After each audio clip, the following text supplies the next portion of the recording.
I still remember everything about that evening.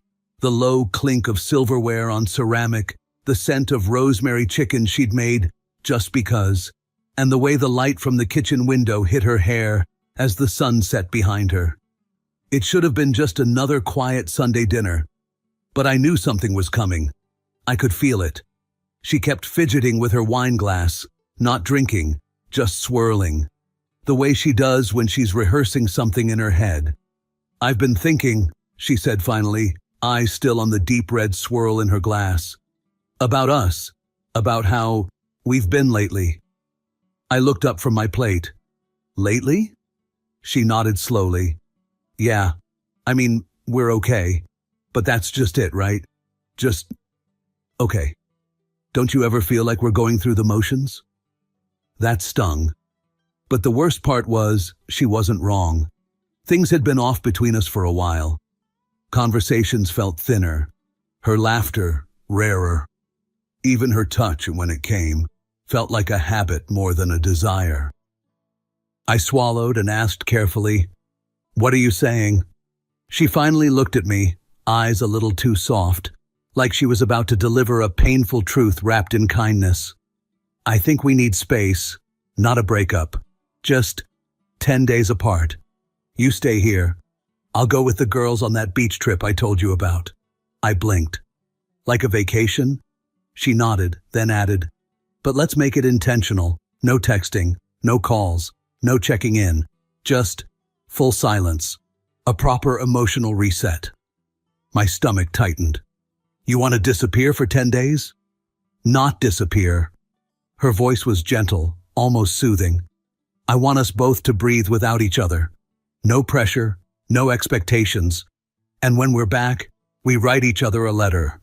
About how we felt, what we realized, whether we missed each other." There it was. Not a breakup, not cheating, just a sweet little relationship cleanse, dressed up in pop psychology and spiritual buzzwords. I stared at her, searching her face. Was this some test? Was she trying to run away from something? Or to something?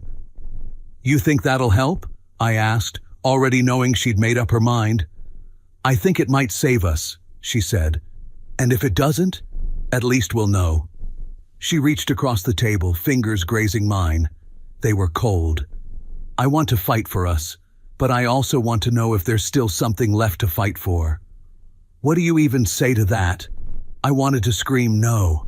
Tell her this was insane, that real couples don't need to vanish from each other to prove love, that she was already halfway out the door. But instead, I just nodded, weakly, stupidly, lovingly. "Okay," I said. 10 days. That night, she kissed me harder than she had in months. Slow, almost desperate, like she needed it to mean something, like she needed it to be goodbye. But I didn't see it then. I just thought maybe, just maybe, this was her way of saving us, and I was willing to play along. God, I was a fool. She left on a Tuesday morning. Early. Too early. Her suitcase wheels clicked softly against the wooden floor as she rolled it down the hallway. I was sitting on the edge of our bed, still in the old t-shirt she liked to steal when she couldn't sleep. My hands rested on my knees, fingers loosely clasped, not knowing whether to hold her or let her go. "I'll text you when I land," she said, slinging her beach bag over her shoulder. Then she paused, bit her lower lip. "Wait, no, I won't actually. That's kind of the whole point, right?" She gave a small, awkward laugh. I tried to smile, but it died halfway up my face. Instead, I stood up, walked her to the door, and held it open. The sky outside was still waking up, pale orange bleeding into soft gray, the kind of morning that usually felt peaceful. But today, it felt like something was leaving with her, something I didn't know how to name. We stood there in the doorway for a few seconds longer than we should have. 10 days, she said softly. "We'll be okay." She kissed me on the cheek this time, not the lips. Then she was gone. The door clicked shut behind her, and that sound, that small, meaningless sound, echoed louder than I expected. I stood there a while, just stood, looking at the door, half hoping it would open again. It didn't. I made coffee, drank it in silence. No humming from the other room, no clinking of earrings in a jewelry box. Just the faint tick of the wall clock and the occasional car outside. She always said I didn't notice the little things, but I did. I just never told her, like how she always forgot her charger and would come back in for it. That didn't happen today. She remembered everything. The first few hours were almost peaceful. I cleaned the kitchen, took the trash out, answered some work emails, tried not to check my phone. By the afternoon, the house felt bigger than it had any right to be. The couch looked too wide, the bed untouched. I opened the fridge and saw that she'd left sticky notes on a few containers. Don't forget the chicken salad. Coffee creamers behind the OJ. Love you. That last one hit different. It was scribbled on a pink post-it, slapped onto the inside of the fridge like it was a casual afterthought. But I stared at it for minutes. Did she really mean it? Or was it just habit?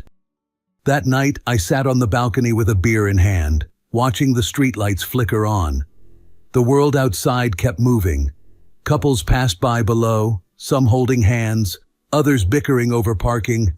Life didn't care that my wife was gone. I checked Instagram. She'd posted a photo, a sunset over the ocean, feet in the sand, a glass of wine in the corner of the frame. No caption, just a sun emoji. But something gnawed at me. In the reflection of the wine glass, a silhouette, male, broad-shouldered, just barely visible. Probably a waiter. I told myself that. Probably just someone passing by. I stared at it for 10 minutes anyway. I didn't sleep well that night. The bed was cold. The sheets smelled like her, which made it worse. I reached for my phone more times than I can count, almost texted her, just to say, I miss you. But I didn't. She made the rules, and I was going to follow them, like a good husband, like a fool. Day 2. I woke up before my alarm, not because I had anywhere to be, it was Saturday, but because the silence felt wrong. Her side of the bed was still smooth. I hadn't moved into it. Like some dumb instinct made me leave it untouched, as if she might come back early and need to feel like nothing changed. I made coffee again, poured 2 cups, stared at them both, then poured one down the sink. The fridge note was still there. Love you. I'd stopped believing it sometime during the night, somewhere between tossing and turning and checking her Instagram for the 7th time. Nothing new had been posted, not yet. So I opened our shared calendar instead, something we barely used anymore, and stared at the empty days ahead. Just blank squares. No reminders, no birthdays, no dinner plans. Nothing until June 10th, when she'd be back. 8 more days. The weight of that number pressed down on my chest like I'd swallowed a stone. Around noon, I went to the garage, cleaned up the tools, tuned the old guitar I hadn't touched in months, played a few chords until my fingers cramped. It didn't help. So I texted Tom, my friend since college. You got time for a beer? We met at the bar down the street. The usual place. Sports on silent TV screens, jukebox coughing out tired 80s rock. Tom didn't ask questions at first. He just nodded toward my bottle. Rough week? I told him. Not everything, just the surface. That we were doing a reset, some kind of relationship experiment. He raised his eyebrows. And who came up with that idea? I didn't answer right away. He sipped his beer and leaned back. Look, man, I know it's none of my business, but when women start talking about space and emotional clarity, it usually means they already made a decision. They're just softening the blow. I shook my head. She wouldn't do that. You sure? The way he said it wasn't cruel. It was quiet, like he was offering a parachute before I realized I'd been pushed out of the plane. I got home just before dark. The place felt colder, or maybe I was just noticing it more. I sat on the couch and opened her page again. New post, her and the girls, smiling, champagne, one of them throwing her head back laughing in a pool. My wife was in the center of the frame, Wet hair slicked back, bikini top bright red. Her smile was real, wide, joyful. I stared at it too long, not because I didn't like seeing her happy, but because of the man's hand on her shoulder. Just a hand, no face, tanned, muscular, casual, like it belonged there. It made my stomach twist. Day 3. I didn't even pretend to sleep. I lay awake, replaying everything. The conversation at dinner, the kiss at the door, the missing warmth in her eyes. That smile in the photo was one I hadn't seen in months. I told myself it was the vacation, the sunshine, the escape from routine. But the doubt had already cracked open inside me. And once it's open, it spreads like water under tile. Slow, inevitable, destructive.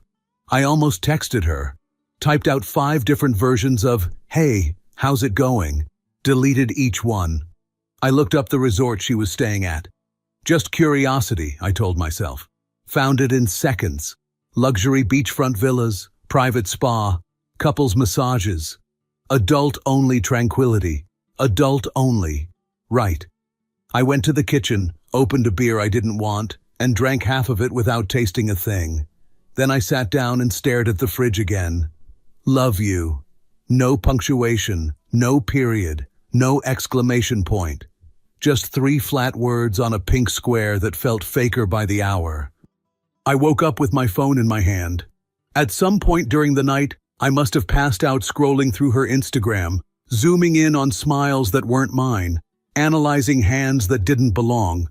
The screen was dark, battery dead, like it had finally had enough of me. I plugged it in and sat at the kitchen table, letting the hum of the fridge fill the silence. I hadn't eaten since Friday. Didn't feel like I'd earned it. That's the thing about love when it starts to rot. You don't notice the smell at first. You tell yourself it's in your head. You open a window, light a candle. But eventually, it becomes all you can taste. By noon, the phone had charged. I opened her page again, like a ritual. New story.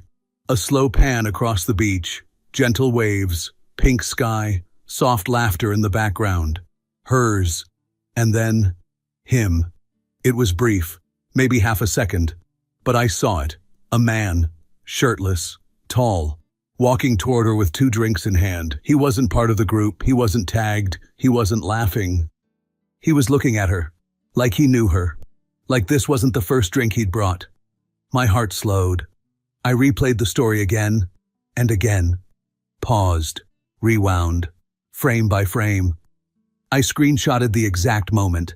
He was blurred in motion, but it was there. The shape of something intimate forming in the space between them, even if they weren't touching. I tried to rationalize it. Just a friendly guest. Maybe he works there. Maybe it's all in your head, man. I closed the app. My fingers were shaking, not from anger, not yet. From something worse. Disbelief. The kind that makes your ribs ache. The kind that tells you you're still hoping, still waiting to be proven wrong. I called Tom again. Jesus, he muttered after I told him. You sure? No, but I'm not crazy. He didn't answer that. Just said, you want me to drive over? I said no. I didn't want company. I didn't want advice. What I wanted was for the last 4 days to be a dream. For her to walk through that door and call the whole thing stupid. Hug me, cry, beg forgiveness for putting me through this. But she didn't walk through the door. She was 3,000 miles away, on a beach, smiling at someone who wasn't me. That evening, I did something I told myself I wouldn't do. I opened our Google Photos. We'd set it up years ago to sync automatically. Every photo backed up in the cloud. She always forgot to turn it off when she traveled. The folder loaded slowly. I scrolled past images of sunsets, wine glasses, sandals in the sand. Then I saw it. At first it looked like nothing, just a mirror selfie from inside her hotel room. But when I zoomed in, my stomach turned. She was half-dressed, hair up, skin still damp from a shower. The bedsheets behind her were visibly disturbed, not her style. She never took selfies like that, never shared those with me. And in the far left corner of the mirror, a man's bare back, turning away, mid-step, heading toward the window. No face, no name, but enough to know. I dropped the phone, sat back, closed my eyes, and for the first time in 4 days, I let the truth in. Not the one I'd feared, the one I already knew. She cheated. I didn't sleep. I lay in bed with my eyes wide open, watching the shadows on the ceiling shift and breathe like ghosts. They stretched and recoiled with every passing car, every gust of wind. None of them were hers, and none of them answered the one question echoing through my head. Why? At dawn, I made coffee and didn't drink it. Opened the fridge. The note was still there. Love you. I finally tore it off and dropped it in the trash. It didn't make me feel better. Nothing did. I sat on the floor in our bedroom, back against the wall, legs pulled up like I was a kid again, hiding from monsters. Only this time, the monster had my wife's voice. My phone buzzed. A notification from the cloud service. New photo added to shared album. Vacation 2025. I didn't open it. I couldn't. I deleted the app instead. My body wanted to move, to run, to smash something, anything. But my brain was frozen in some strange numb zone, a fog where emotion couldn't quite reach me yet. I just sat, and listened to the silence of the home we built together, now echoing with betrayal. Around noon, I went for a drive. Not anywhere specific, just roads I knew. Roads we used to take on Sunday mornings. The donut shop where we'd stop, the bookstore she loved, the gas station where she once danced barefoot while we waited on a pump. Every place had her fingerprints, and every memory felt infected now, like someone had scratched over them with a dirty knife. I parked near a park bench and watched people pass, couples holding hands, pushing strollers, laughing, arguing, living. I wondered how many of them were pretending, how many were already broken, but still smiling for the world. Was I one of them?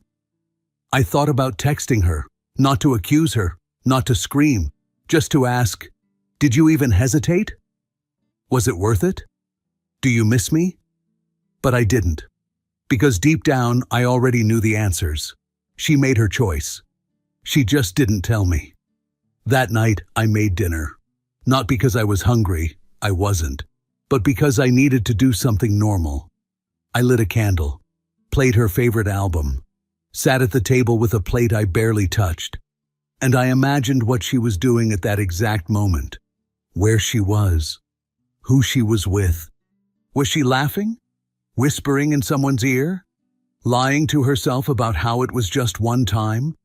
Or maybe she wasn't thinking about me at all. That was the thought that hurt the most.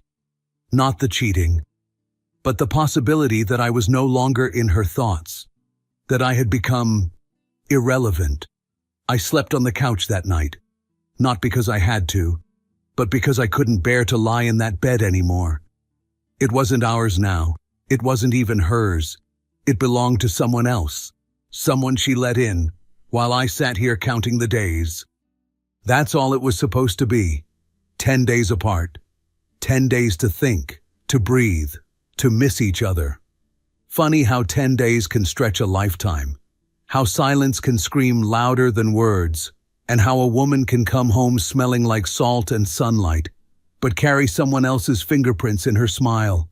So there she was, wheeling her suitcase through the door like nothing happened, like we were just hitting resume after a brief pause, and I was sitting there, waiting, but not like a husband, not anymore. I heard her before I saw her. The soft click of the door unlocking, the scrape of suitcase wheels against the floor, the airy laugh she let out like she was stepping into some kind of rom-com reunion. "Honey, I'm home," she called out, cheerful. Light. Like nothing had changed. I was sitting in the living room, back straight, elbows on my knees, fingers interlaced, knuckles white. I didn't answer right away. I just listened. To the way she sighed when she stepped inside, to the quiet pause before she said, "You didn't come to meet me at the airport." I looked up then. She stood in the doorway, her hair a bit longer from the ocean, a sun hat in her hand, cheeks flushed, and that glow, the one that wasn't mine anymore. I smiled, small, controlled. "I figured you wanted space, still giving it to you." She blinked, taken aback for a moment. Then she laughed, the fake kind, bright and fast. "Come on, babe. That was just for the trip. 10 days. I missed you." She walked over and leaned down to kiss me. Her lips brushed my cheek, soft, familiar, but all I felt was a wave of revulsion, not because of the kiss, because of the lie underneath it. She smelled like sunscreen and vanilla. Her usual scent, just with a different layer, a new one I couldn't place. Probably his cologne on her clothes, or maybe it was all in my head. Maybe, but I doubted it. She sat next to me on the couch and pulled a small object from her bag, a seashell, delicate pink, curved like a whisper. "Found this on the beach. Thought it looked like a heart. Made me think of you." I turned it over in my palm. It was smooth, hollow, and already cracked at the edge. Fitting. "Thanks," I said quietly. "You okay?" she asked, brushing my arm. "You're acting, I don't know, cold." I looked at her hand on my sleeve, her perfectly painted nails, her wedding ring still in place, shining like a sick joke. I wanted to scream. I wanted to ask who he was. I wanted to throw the damn shell against the wall and watch it shatter. But I didn't. Instead, I breathed in, slowly, deeply. "I'm fine," I said. "Just tired." She smiled again, that wide, practiced smile. "Let's order something. Eat on the balcony like we used to. I'll read you the letter I wrote." Right. The letter. I had forgotten about that part of the deal. Letters. The cute ending to this little trust experiment. She wanted honesty, reflection, healing. She had no idea I'd already read mine. It was written in pixels and mirror fragments, in the outline of a man's back walking across her hotel room. That was her letter to me. I stood up and walked to the kitchen. "You want wine?" I asked. "Red or white?" "Red," she said. "You remembered." Oh, I remembered. I remembered everything. The way she kissed me goodbye like it mattered. The way I waited by my phone like a fool. The way she smiled at another man. The way she used to smile at me. And now she was home, talking about wine, like it washed away everything. I poured 2 glasses, handed her one. We sat together in silence. 2 actors on a stage we built with love, now performing a marriage neither of us believed in anymore. She sipped her wine. I watched the wind move her hair. And deep down, I knew. This wasn't a reunion. This was the last act. And I hadn't even opened my mouth yet. We ate dinner on the balcony. Her idea, of course. She lit a candle, poured another glass of wine, even put on one of her soft jazz playlists, like she was staging a homecoming scene from some romantic movie. And I played my part, fork scraping gently against the plate, polite nods, small smiles. God, I should have gone into acting. She talked, a lot, about the trip, the sunrises, the food, how she almost got a tan for once. She laughed at her own stories, little bursts of joy that used to be charming, now felt foreign. None of the girls were mentioned by name, no specifics, nothing that could be cross-referenced, just sand, spa, sunsets, carefully curated memories. I kept asking questions, just enough to let her think I cared. She didn't notice my silences between them. And then, as the dishes were cleared and the sky turned the color of wine, she stood up. "I wrote the letter," she said, smiling. "Do you want me to read it?" I nodded. She disappeared into the bedroom and returned with a small folded paper. Cream-colored, floral edges. It looked like a wedding invitation. She sat back down and unfolded it slowly, dramatically, her voice soft, sweet, almost trembling in the right places. "These past 10 days have reminded me why I love you." Her eyes flicked up to me, looking for impact. I held the gaze, said nothing. I thought about you every night. I missed your arms, your smell, your laugh. Her voice cracked a little, a practiced pause, then continued. And I realized that no one makes me feel as safe as you do. Safe. Interesting word choice. This experiment scared me, honestly. I didn't know what we'd find at the end, but I found myself still in love with you, still choosing you, every day. She folded the paper slowly, as if she had just offered me something sacred. I didn't move. Well? She asked, trying to smile. It's a beautiful letter, I said. And it was. Beautifully written. Beautifully false. There was no mention of the mirror. No mention of the man. No moment of hesitation in her tone. Just performance. Perfect. Seamless. Deadly. Do you want to read yours? She asked. I looked down into my wine. Not yet, I said. Why not? Still writing it. She nodded, touched my knee gently, and whispered, Take your time. Oh, I would. I would take my time. And when I read mine, I would burn hers. I woke up knowing exactly what I had to do. No more quiet stares, no more silent tests, no more pretending I didn't already know. Today, she would have a choice, and so would I. She walked into the kitchen rubbing her eyes, still wrapped in the lie of our bed, wearing my old hoodie like it meant something. She looked like she belonged here, but I knew better now. You're up early, she said, voice soft, teasing. Plotting something? Maybe, I replied, not smiling. She sat down across from me and pulled her legs up onto the chair. I watched her pour sugar into her coffee. 2 spoons, just like always. I'd always found it charming. Now it just felt rehearsed. I've been writing, I said after a long pause. Your letter? She asked, sipping. Finally? I nodded. Actually, I've got 2 versions. She looked up, puzzled. 2? Yeah, I said calmly. One if you're honest with me, and another if you're not. She went still, spoon hanging above her cup. What are you talking about?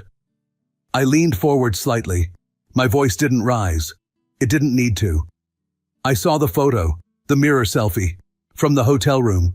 You, the man behind you, half naked, turning away. She froze. Completely. I found it in our cloud backup. Auto-sync. You forgot it still uploads everything. I let the silence stretch between us. Do you want to try again? I asked. Want to tell me the truth this time? She blinked. Once. Her lips parted. Then came the lie. Smoother than ever. That's not what it looks like. I gave her a single nod. Just one. I figured you'd say that. It was a stranger, I swear. I didn't sleep with anyone. You're jumping to conclusions. Really? I reached into the drawer beside me and pulled out a printed version of the photo, dropped it gently onto the table between us.